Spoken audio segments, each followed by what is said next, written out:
What's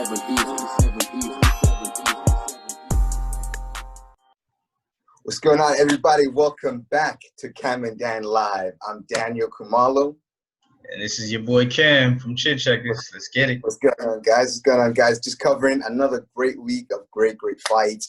And we've got a couple of fights we want to talk to you about today. Two from the same card, one in Los Angeles. We've got the Yordenis Ugas fight for one version of the WBA Welterweight Championships. And we got a great fight from Jarrell Anderson, also known as Jarrell Big Baby Anderson. And we got the world's WBO super featherweight champion, Jamal Herring. What do you got for us today, Cam? Yeah, let's start off with that Jared Anderson fight. You know, I like Jared Anderson coming up. It's bad. I forgot who he fought, man. That's my fault, people. But he really, you know what? I'll probably put it down in the comment section when I post it. But I like this guy, man. He's a up and coming heavyweight. I believe he's 6-0. He fought, I think, 3 times this year already.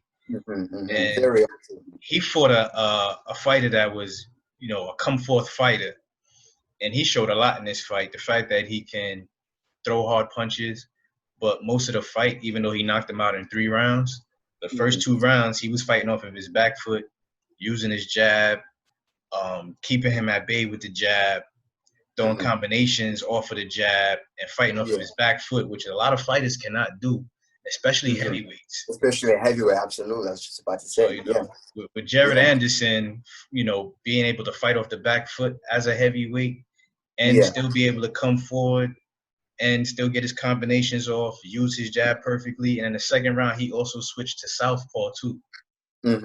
So I was just really impressed with him. Like, to me, for now, that might be, you know, if not a prospect of the year, probably a heavyweight prospect of the year. Absolutely, The way he just displayed and put everything on the show, just made everything, like, I really like the guy, man. I really like the guy. So people check him out, Jared Anderson. I'll probably put his you know, his opponent in a box. The real big baby, Jarrell Anderson. Jared Anderson, the real big baby. Got Jarrell Big Baby Miller, and you got Big Baby Anderson. But I like that guy, you know what I'm saying? And he's managed by the one and only Jay Prince of Jay Prince Boxing. You know how it goes. You know, he's got mob ties, and as we see another heavyweight cat coming up from across the Atlantic. You know, it's funny to mention, you know, Eddie Hearn just signed today. Essex Eddie Hearn, the boss over this side, he just signed a heavyweight a big guy, a big fighter. So a lot of these cats coming up right now, we're gonna see where they can be molded into in about 2 years, 3 years, 4 years. Like we've seen the other week, Daniel Dubois just turned 15-0. With a 15-0, 16-0, he's already come up so far, and he's in that top 10 ranking. So it's going to be great to see how guys like Jared Anderson come forth as they push through, how they're going to mix up in the heavyweight division. And another heavyweight that I don't want to skip out is Tony Yoka. I'm really going to be interested to see what Tony Yoka does. But Jared Anderson's a great fighter, and shout out Jay Prince, mob ties. That was the Tony Yoka, the guy from France, right? Yeah. The Olympic gold medalist for the last cycle for Rio. Yeah. Professional career boxing record. I like Tony Yoka. He fought Rudy Hernandez. No, Rodney Hernandez. That's who Jared Anderson fought this weekend. Rodney Hernandez. And he stopped him in the 4th round. I said the 3rd. Excuse me. Then we had the Yordenis Ugas fight. Yordenis Ugas in Los Angeles, and the Microsoft Theater. PBC put on that great fight on Fox, and it was a shame that it had to be a split decision. But tell us about that fight. That was a horrible decision by the referees. Don't get me wrong, Abel Ramos. Ramos, yeah. Abel Ramos put a very good effort into the fight, but it wasn't good enough to have a 17-11 Abel Ramos. I mean, watching the fight, actually, to be honest with you, watching the fight, he needed to get it inside on Ugas, and it was like he got in a few times. Like he got him with a good shot in the 5th round. He got to that body on the 6th round. Mm-hmm. He had to get he had to get inside because Ugas' boxing ability and his reach, arms and that reach. Yeah, and his arms are so long, kind of like the Shawn Porter paradox in that Shawn Porter fight. But Ugas used that jab beautifully all night. All night, yeah. If it wasn't the jab, it was a double jab. The double jab and the right hand. And the straight right hand, you know, absolutely. The double jab and then a hook off the jab, or a jab and a hook, or the double jab and a double hook. Like he was throwing combinations that, like, to throw a double jab and a double hook, that's crazy. And you know, he was able to get that off. Yeah, it's great. You know, because it's like when you have he's got great skills, obviously being a Cuban fighter. And shout out to Cuban fighters, you know, great fighters, you know, great discipline as well.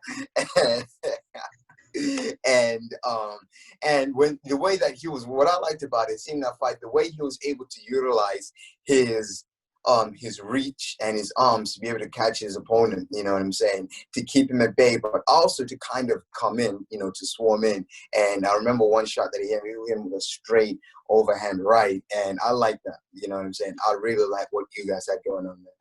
But I'm not gonna count Abel Ramos out. I just think he was just, you know, he didn't attack as hard as he should. Like he should have just went all out and tried to go to the body. I mean, Ugas is a superior boxer, but he's not known as a knockout artist. I think Ramos he should have just threw caution to the wind and just say, you know what, I'm gonna take these punches just to get my punches off. Really, my punches in, got you. But I mean, it's easy. It's easy for us to say that because we outside. We not the one getting them punches by Ugas. But when it's in there, it's just a completely different ball game, you know, and a completely different thought process as well. But But I like Ramos too, though. I remember his last fight. I remember they were showing highlights of his last fight where he lost. He won that fight literally in the last second. He dropped dude. They counted to 8. He counted to 8. Yeah. Waved it off, and there was 1 second left in the fight. He wobbled. He dropped him twice in the last round. Yeah. I'm not counting Ramos out. I mean, but it was a good fight. It was a competitive fight. You know, it was. I don't think it was really that. I mean, it was a good fight, but it wasn't really that much competitive. You know, he tried. You know, he tried. But he tried. He put everything into it. He put everything into it, and I still think he's going to be a force to be reckoned with in that welterweight division. So, and speaking of that, so he just gotta go back to the drawing board and you know, work on a few things. You know, it's really interesting that this fight was for the WBA welterweight championship. I think it was maybe for the regular. Yeah, it was for the regular because Pacquiao got the super. Yeah, he's got the super championship belt now, which creates a potential matchup in the early part or maybe mid-early parts of the April, May, June part of 2021, a fight between Manny Pacquiao, Pac-Man, and Yordenis Ugas, a fight that I didn't anticipate, you know, until this happened, you know.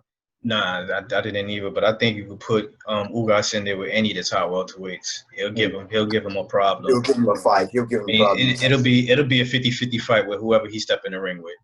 I mean, I think the only person I would probably pick over him is probably Errol Spence.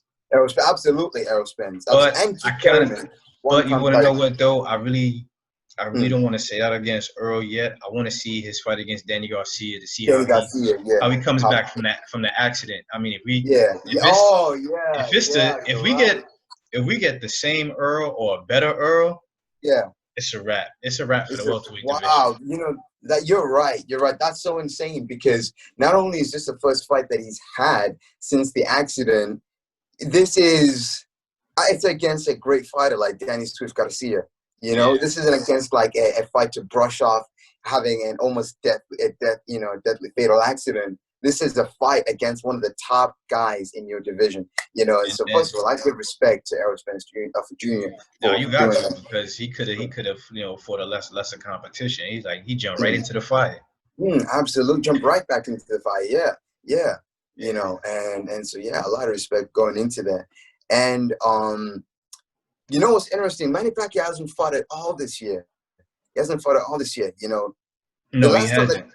he hasn't. You know, and especially because we're entering the fourth decade of his career. Because then the '90s, the 2000s, the 10s, and now this is his fourth decade in championship boxing. And that his last fight was in January of 2019. So it's almost going to be 2 years since his fight. Especially at his age, do you think that could compromise his future performance? Keep in mind, this is still a world champion, and he's still a guy who a lot of people don't really see him, even though he, in terms of age-wise, he's on that precipice, that end of his career. He's still right in there, mixing it up with some of the best fighters, and he's still a world champion. So, what do you think? I mean, you could give a case at Bernard Hopkins when he was 40. He was still out there giving dudes problems and catching and winning belts and everything like that.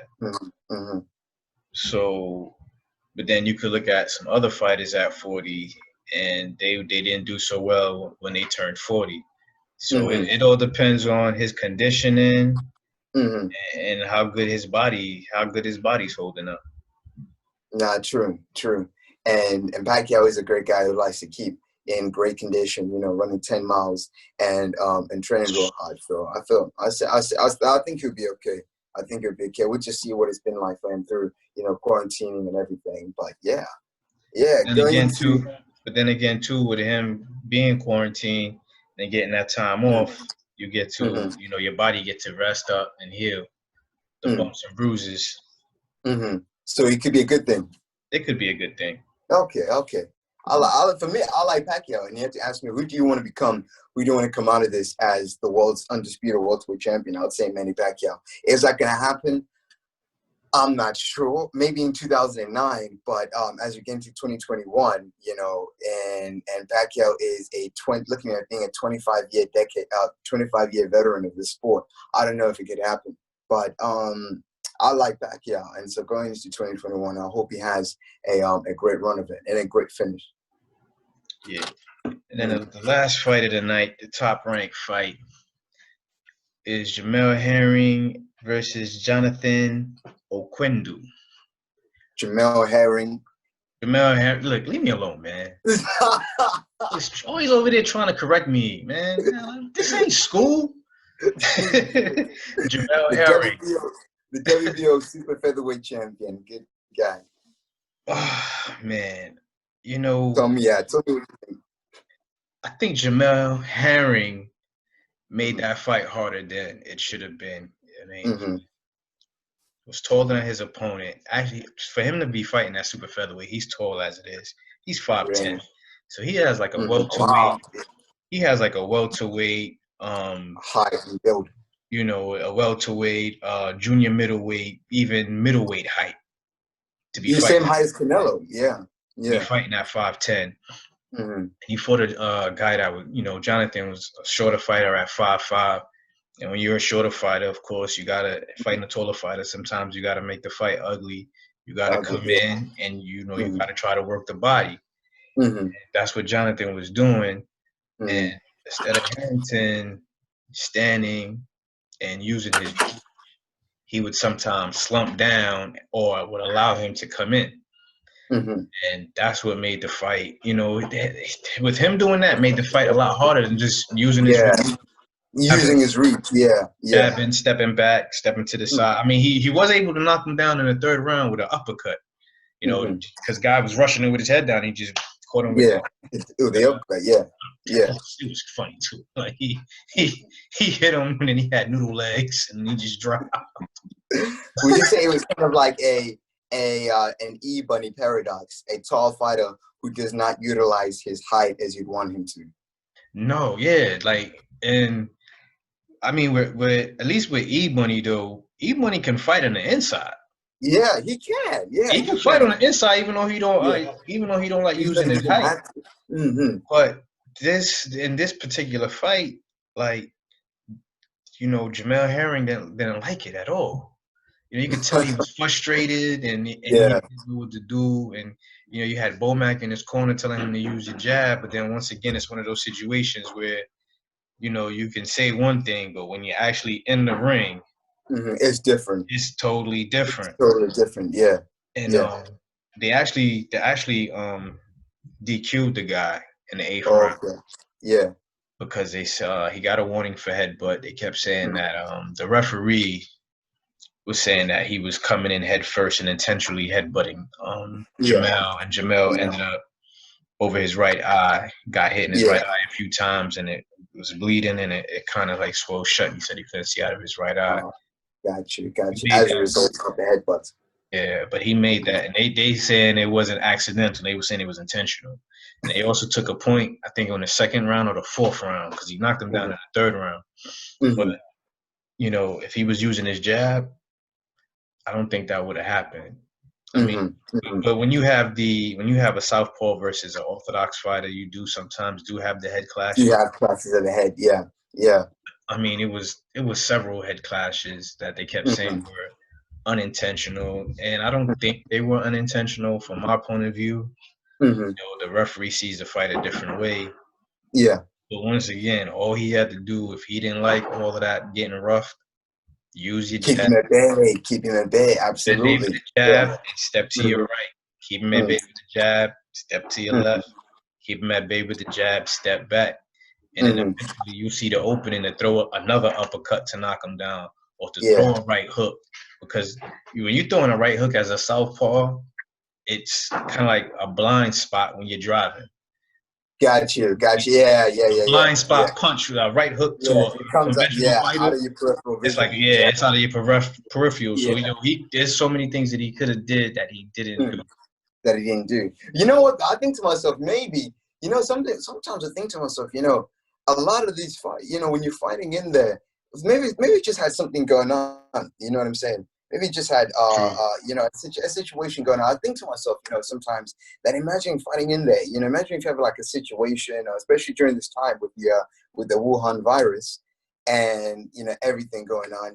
Anything can capture your mind and take away your focus. So he's probably having an off night. Yeah, I true. think you might have been having an off night, but Jamel Herring right now going into as the world's super featherweight champion, a potential fight with Carl Frampton could do a lot for him. Not fighting the way he did Saturday night. He Not fight the way he did Saturday night against Carl Frampton, he loses Yeah, that belt. he will lose his championship belt. He Wow. will lose that championship belt. Mm-hmm.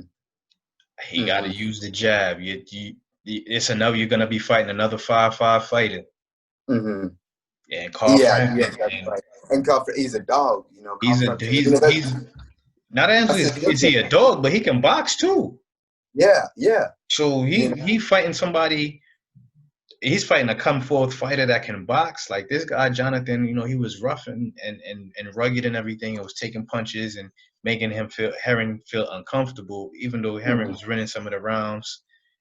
You take a guy like that and then give him boxing skills and some power, which Carl Frampton has. He will give Herring a lot more problems than Jonathan did. Seen. And I think, but to be honest, I will say this though. I think that he will be much better in a fight with Carl Frampton than he was on that night. I think it's a lot of it is preparation as well. A lot of it is how you prepare for a fighter, how you value a fighter, and how you rate a fighter as well. And so I feel like if he looks at Carl Frampton differently, Carl Frampton fought one of AB guys, Tyler McCary. And I thought to myself, that's gonna be a tough fight for Carl Frampton. You remember that fight? I remember that fight. Yeah, Carl Frampton stopped him. Yeah, Carl Frampton stopped him. I remember that fight. I didn't like that fight because not the actual fight, but the fact that the fight was made. I feel like Tyler McCary, it was too early to fight a guy the caliber of Carl Frampton. I feel like the people around him should have guided him better. You know what I'm saying? I feel like he was a guy who could have been touted for better. Instead of fighting Carl Frampton. That's like Big Biggie Anderson in 3 fights fighting Anthony Joshua. I agree to disagree, and I'm gonna say why. Because you're in a professional sport, right? And as a let's say basketball, right? As a rookie, let's say you come in and you're a small forward rookie, and then you're playing the Lakers, and you have to guard LeBron, right? Yeah. So it's not like you can't. Oh, he's a rookie. We're not gonna put him on LeBron. You know what I'm saying? You're gonna have to get your butt whipped early. Sometimes when they say these fighters are not ready and everything like that, I agree to a certain extent, but then sometimes just like if a fighter is running his mouth, yeah, and beat that one, especially if they running their mouth, put them in there. Put them in there. Yeah, absolutely. Put them in there. Yeah. Like, look what happened with Erickson Lubin. Yeah. With Charlo. Yeah, and that did happen. I still think to myself, what happened at the end of that fight with the chairs coming in, and you know, and I find it so funny. I find the interviews after, I find the interviews, the interviews they did after so funny. Oh, but man. The funny thing about that fight was I was there live. I was sitting on the floor. I was there live, and when he knocked him out, I'm like, he didn't hit him out. I said he didn't hit him that hard, right? So I go home and I watch the fight, and they showing it from several different angles, and I'm like, he did hit him hard. Because where I was sitting at, I really couldn't see it. And especially because it was an uppercut, which was like going under. You know what I'm saying? Because he was already down, so he hit him with that uppercut. And then the angles that they showed when I was in the stadium, you still really couldn't see it. And then when I got home and they showed it from like 18 different angles, I was like, like when he hit him, his head went down and in and up, like all at the same time. Right, all at the same time, exactly. Exactly. But it's truly insane. It's truly insane because it's.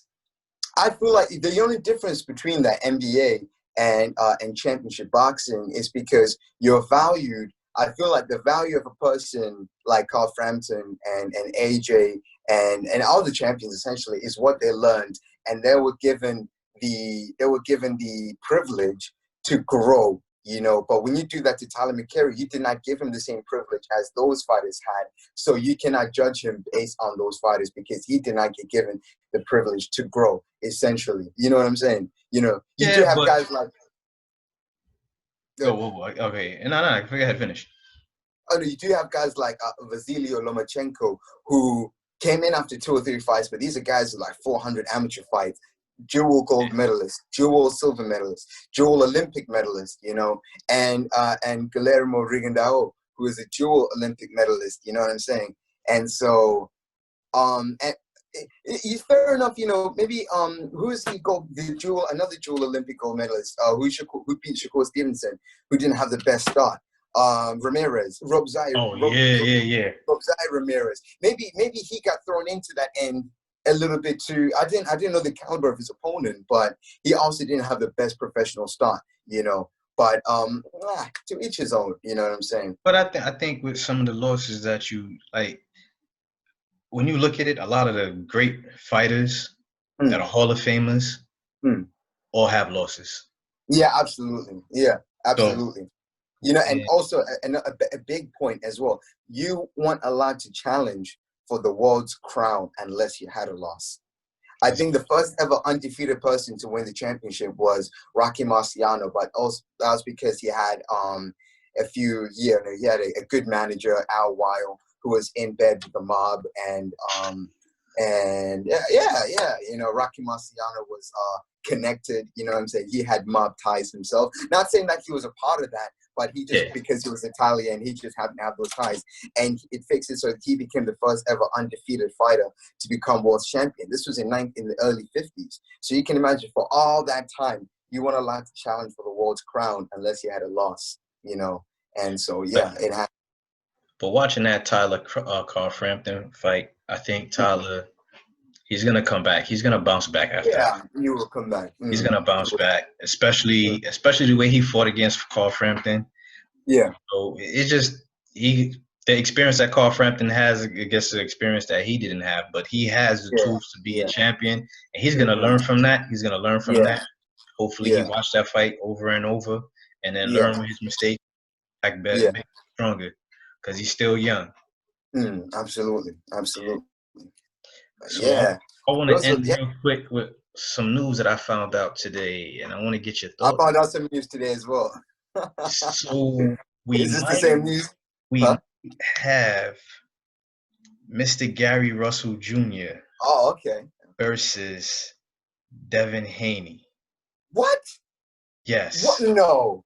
When and where? at 135. Well, there's talks about it. They're just trying to get the contract paperwork, Yeah. where they both agree on the contract. So if they both Mm-hmm. agree on the contract, hopefully the end of this year. Mm-hmm. What do you think about that? Interesting. I don't like it. I don't like it. I feel so bad for, Devin Haney's 5'9", 135, probably walks around 145. Gary Russell Jr. is 5'4", 126, probably walks around 130. And not to say, it's just, not to say that it's a fight that couldn't happen, anytime in the future. It's a fight that doesn't have to happen. And I feel bad for him because I feel like his career has been put in that place where it's the only thing that can happen, whether it's for an economic interest or whether it's for just to get a fight. You know what I'm saying? I don't know. I don't particularly like it. Not even saying that it's going to be a one-sided Haney win. I feel like Gary Russell Jr. can do something. You know what I'm saying? He can go in there and make him competitive. Maybe even outbox him. But I just feel like it doesn't have to happen. You know what I'm saying? Just like him versus Tank Davis didn't have to happen.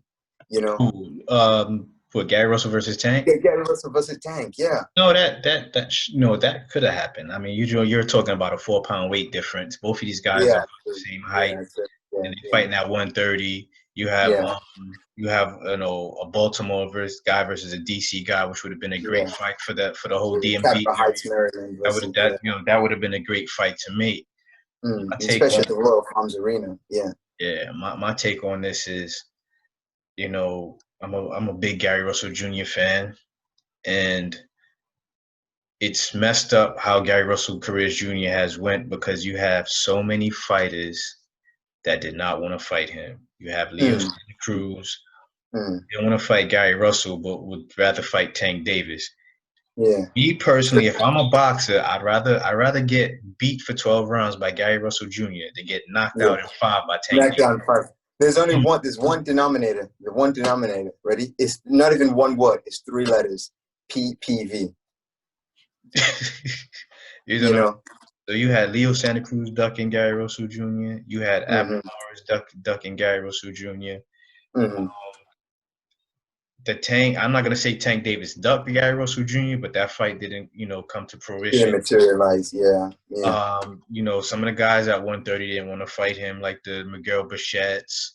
What about Jamal Herring? I haven't heard Jamal Herring name being mentioned in that conversation.